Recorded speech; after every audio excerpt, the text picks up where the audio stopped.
นี่ก็เขาเจ้าเลี้ยงแบ่พี่น้องเนาะเพราะว่าเขาเลี้ยงภาคนี่เนาะนี่ก็คือแบ่พี่น้องบรรยากาศ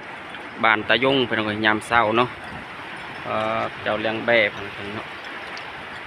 บรรยากาศก็สดใสเลยพี่น้องเอ้ยน้ำก็ใสเลยพี่น้องแค่นี้เนาะบรรยากาศยามเช้าเนาะพี่น้องทางนั้นก็เซพี่น้องอันนี้ก็คือเซละน้องเนาะพี่น้องเนาะอันนี้ก็คือแพนะแพเนาะบอลนะสมมติว่าเวลาเขาไปหากินเนาะเขาก็เอาตัวนี้แลผายพี่น้องเพราะว่าเขาเจ้าเฮ็ดเองเนาะด้วยความสามารถเขาเจ้าเองพี่น้องบ่มีเหือพี่น้องเลยเขาเจ้าเฮ็ดแบบนี้เนาะแล้วก็เขาเจ้าใส่เข้าก็ได้อยู่นี่เนาะเขาเจ้าเฮ็ดบรรยากาศยามเช้าพี่น้องแจ่มใสน้ำก็ใสพี่น้องเลยบ้านตะยงเนาะตอนนี้เนาะ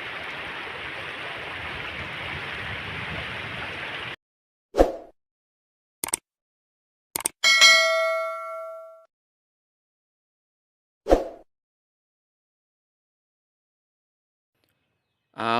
เปิดหูเปิดภาพมากับมาพอกับบ่าวคำสมัยชนบทคือเก่าพี่น้องเนาะสบายดีทางภาคลาวหรือสวัสดีทางภาคไทยและอยู่ในต่างประเทศยินดีต้อนรับพี่น้องที่เขาซองบ่าวคำสมัยชนบทสาแนวเนาะไปเข้ามาแล้วก็อย่าลืมกดไลค์กดติดตามนะครับทุกคนเนาะมื้อนี้บ่าวคำสิภาค FC ทุกคนเนาะว่าทุกไลค์ทุกเลิฟว่าล่ะอยู่ FC ทุกคนภาคไทยหรือภาคลาวเนาะและภายในอยู่ในต่างประเทศยินดีต้อนรับพี่น้องมื้อนี้บ่าวคำกับสิพา FC มาชมบรรยากาศแถวชนบทบ้านเฮาพี่น้องเนาะบรรยากาศสวยพี่น้องวันนี้เนาะติดตามกันเลยพี่น้องเพราะว่าเขาเฮ็ดครัวพี่น้องเนาะเขาเฮ็ดครัวโดยมือตัวเองพี่น้องก็คือครัวไม้ยาวประมาณ100 เมตรพี่น้องติดตามกันเลยติดตามหรือว่ารับชมเนาะไปเข้ามาแล้วก็อย่าลืมกดไลค์กดติดตามบักคำด้วยพี่น้องเนาะไปกันเลยพี่น้อง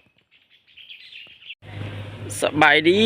หรือสวัสดีพี่น้องสบายดีทางภาคลาวและสวัสดีทางภาคไทยและอยู่ในต่างประเทศยินดีต้อนรับเนาะที่เข้าซองบ่าวคำสมัยสาแนวชนบทพี่น้องวันนี้บ่าวคำกับสิภาคพี่ภาคน้องบรรยากาศยามเช้าแถวชนบทบ้านเฮาเนาะก็คืออันนี้ก็คือครัวพี่น้องเพราะว่าครัวนี้เขาสร้างโดยมือตัวเองเนาะพี่น้องเนาะเพราะว่าครัวนี้ก็ยาวประมาณ60 เมตรพี่น้องยาวประมาณ60 เมตรครัวนี้เนาะครัวขามเชลน้องพี่น้องเฮ็ดด้วยมือตัวเองพี่น้องเฮ็ดอันนี้นะความสามัคคีพี่น้องบรรยากาศแจ่มใสแถวชนบทบ้านเฮาพี่น้องเนาะ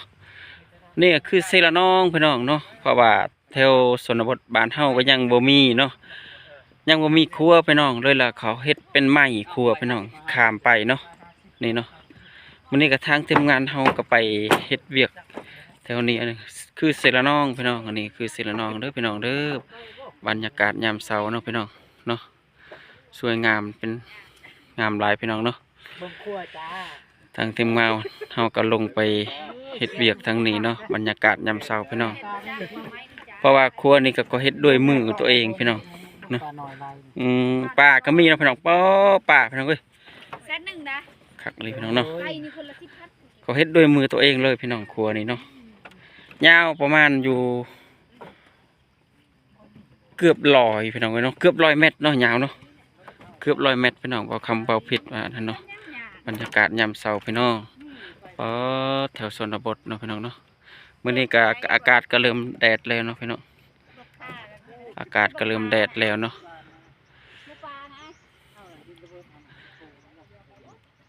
บรรยากาศยามเช้าพี่น้องทางนั้นก็มีหมู่บ้านเนาะพี่น้องทางนี้มีหมู่บ้าน2 หมู่บ้าน3 หมู่บ้านเนาะก็เลยว่ายังบ่เข้าบ่เฮ็ดครัวให้เนาะก็เลยว่าเขาเฮ็ดเองพี่น้องก็เฮ็ดด้วยตัวเองเนาะด้วยตัวเองของเขาเนาะเฮ็ดอันนี้เนาะทางนั้นก็เซละน้องเนาะคือเซละน้องพี่น้องยาว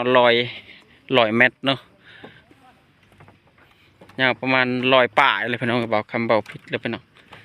บรรยากาศยามเช้าพี่น้องบรรยากาศแจ่มใสดีพี่น้องแต่ส่วนบทบ้านเฮาเนาะเอาไผเห็นแล้วก็มาชมมาเสียมากดไลค์กดเลิฟเนาะกดซับสไครบ์เบาคำเพื่อกำลังใจพี่น้องเนาะเบาคำกับภาคพี่ภาคน้องเนาะอันนี้ก็คือทางทีมงานเฮาพี่น้องเนาะทางทีมงานเฮาก็สิลงมาเฮ็ดเวียกทางบ้านนี่เนาะ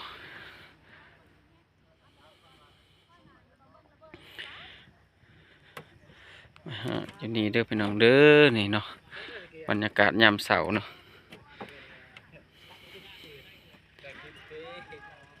บรรยากาศยามเช้าพี่น้องน้ำก็ใสเลยน้ำนี่พี่น้องเนาะน้ำก็ใสเลยพี่น้องไปเข้ามาแล้วก็อย่าลืมกดไลค์กดเลิฟกดซับสไครบ์บอกคำเพื่อกำลังใจกันเนาะบรรยากาศยามเช้าเนาะพี่น้องทางนั้นก็เขาใส่หมองเนาะพวกผู้ใหญ่เพิ่นใส่หมองเนาะพี่น้องบรรยากาศก็แจ่มใสเลยครัวนี่ยาวประมาณ100 ปลายพี่น้องบอกคำบอกผิดประหาร10 เมตรเนาะยาวเลยพี่น้องเขาเฮ็ดด้วยมือตัวเองพี่น้องอันนี้ก็ครัวใหม่เนาะครัวใหม่แถวชนบทพี่น้องบ้านตั้งอะไรเนื้อกับตั้งอะไรนำเนาะเข้าไปทางนี้พี่น้องเพราะว่าเขาข้ามเส้เนาะเพราะว่าแถวนี้ยังบ่ทันเขาเฮ็ดครัวเนาะพี่น้องเนาะก็เลยว่าเขาเฮ็ดด้วยตัวเองเลยพี่น้องครัวนี้เนาะบ่าวคำก็มาครั้งแรกเลยพี่น้องบรรยากาศยามเช้าเนาะแจ่มใสมื้อนี้ก็เริ่มแดดแล้วบรรยากาศแถวชนบทบ้านเฮาพี่น้องทางนั้นก็มีหมู่บ้านเนาะทางนี้ก็มีหมู่บ้านพี่น้องทางนี้ก็มีหมู่บ้านกำลังเขาสิไปไห้ไปนาไปสวนเนาะพี่น้องทางนี้เนาะอันนี้ก็คือทางเข้าไปเนาะนี่ทางเข้าไปพี่น้องวันนี้บ่าวค่ำก็ไปเฮ็ดเวียกทางนี้เนาะพี่น้องมาเบิ่งเขาเฮ็ดด้วยมือตัวเองพี่น้องพอเขาเจ้าใช้เวลาเฮ็ดนี่ก็ประมาณ2 มื้อเลยพี่น้องเนาะเพราะว่าเขาเฮ็ดร่วมกันพี่น้องเขาช่วยกันเนาะก็เลยว่ามันบ่ได้ด้นเฮ็ดปลาก็มีพี่น้องปลานี่เบิ่ง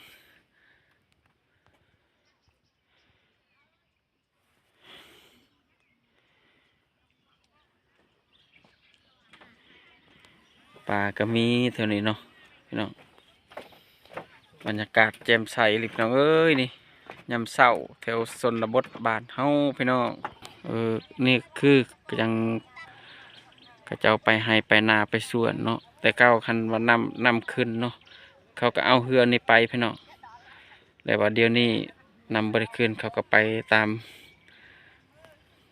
มครัวเนี่ยเนาะตามครัวใหม่พี่น้องบรรยากาศยามเช้านี้คือทีมงานเฮากำลังมาเฮ็ดเวียกทางนี้วันนี้เนาะบรรยากาศแจ่มใสเลยพี่น้องแถวชนบทเนาะอ่านลาวเนาะยังก็ไปให้ไปนาไปสวน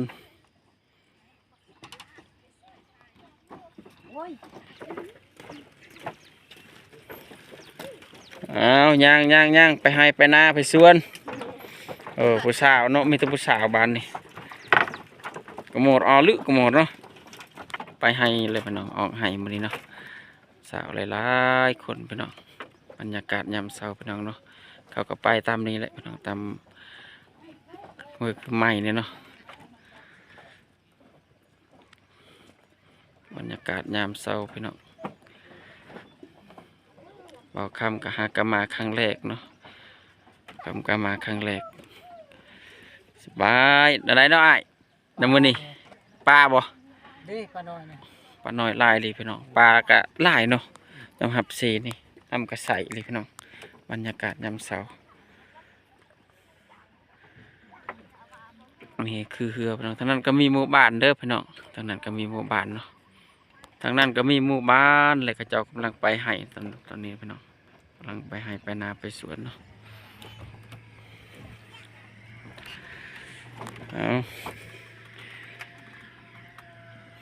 ยาวเอาไปน้องคลิปอันนี้กับสิเบิดเท่านี้เนาะเบาคำค่ะใครเข้ามาแล้วก็อย่าลืมกดไลค์กดเลิฟกดซับสไครบ์เบาคำเนาะเพื่อกำลังใจพี่น้องแล้วก็FCทุกคนมาชมแล้วก็ภาคลาวภาคไทยและอยู่ในต่างประเทศยินดีต้อนรับเด้อที่ มาชมมาเชียร์ให้เบาคำสมัยชนบทพี่น้องมากำลังใจเนาะไปแล้วเห็นแล้วก็อย่าลืมกดไลค์กดเลิฟกดซับสไครป์พี่น้องอันนี้ก็กำลังเข้าไปรถจักรเองมาพี่น้องเนาะ